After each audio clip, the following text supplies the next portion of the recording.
mud pie? Would you like to work with a mud pie? I'm an environmental microbiologist, and we do a lot of work with this type of stuff, this sludgy type of stuff. This actually came out of the Charleston Harbor. We do a lot of looking for microorganisms of what they do coming out of environments like this. In this particular batch, we're going to end up putting in these type of devices. This type of thing. Strange looking device. Got different versions of this. We could put all of that in there because what we're looking for are microorganisms that are doing something very interesting, something very different than anything we've done before. We're going to take carbon dioxide. It's a very inexpensive, cheap waste material. We're going to turn it into something you want. We're going to turn it into fuel. And we're going to get these microbes that are living in here to do it for us. But we got to put them in these strange devices. And then we put them into something like this. We've got microbes inside all these strange looking things. Notice there's wires going in and out of all of them. We're delivering electricity to them. Each and every one of them. All of these have electricity going to them. There's electricity going in there. We're putting carbon dioxide in there. And those microbes from that mud, they're going to take the carbon dioxide, and they're going to take the electricity, and they're going to make fuel. The fuel we're after are alcohols in this case. Ethanol, butanol. You might have heard of ethanol going into your gasoline these days. Stop and take a look at the gas pump next time you're there. If you haven't noticed already, ethanol is part of what's being put into your gasoline. It burns very well. It can operate in your car. We're looking for microorganisms that will take that carbon dioxide and that electricity and make ethanol. But better yet, we'd like them to make butanol. That compound is more energy rich, more bang for the buck. And it also will work more readily in your car. Ethanol already does, but butanol is easier on the car. It works better, it'll be easier to maintain the car with butanol in it. So you get more bang for the buck, easier maintenance on the car as well.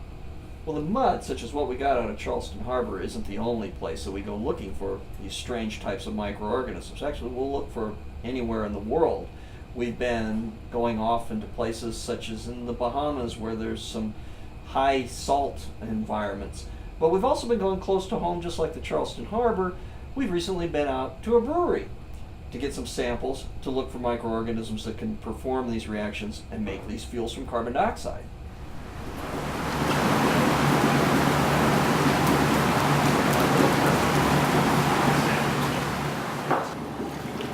We're looking for the catalysts in that waste.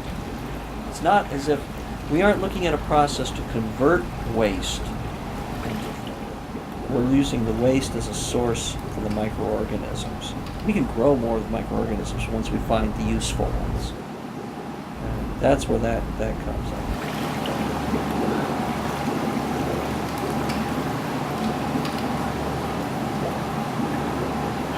If you can hear that, that's carbon dioxide coming actively off the ventilator, and it's just bubbling away. The carbon dioxide is what we want to convert into product. We want to convert into fuels. If we get our system to work making that, theoretically, you can just hook a hose onto this coming off this beer ferment, take the carbon dioxide, convert it into fuel. We need the microbes from different sources to see who can do what. And all of these different sources could hold different types of microorganisms. That's part of we have some guesses, some hypotheses of what would work. Whoa, look at all those ants. Oh yeah, that looks good. Mix it up real quick.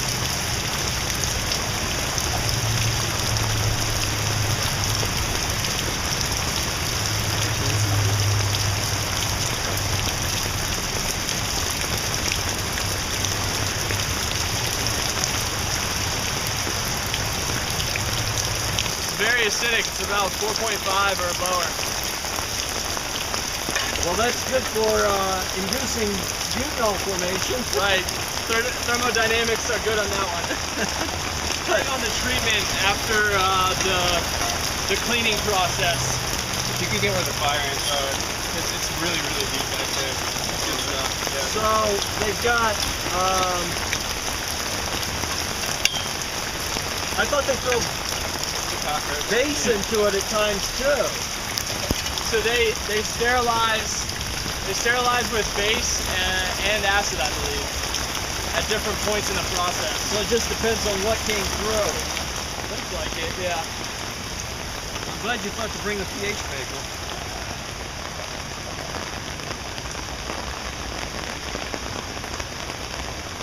We've been receiving funding here at MUSC to do work on fuels. You could have a solar panel or a windmill sitting next to a reactor that would be doing this stuff, feed it CO2, and it should pump out your product, theoretically.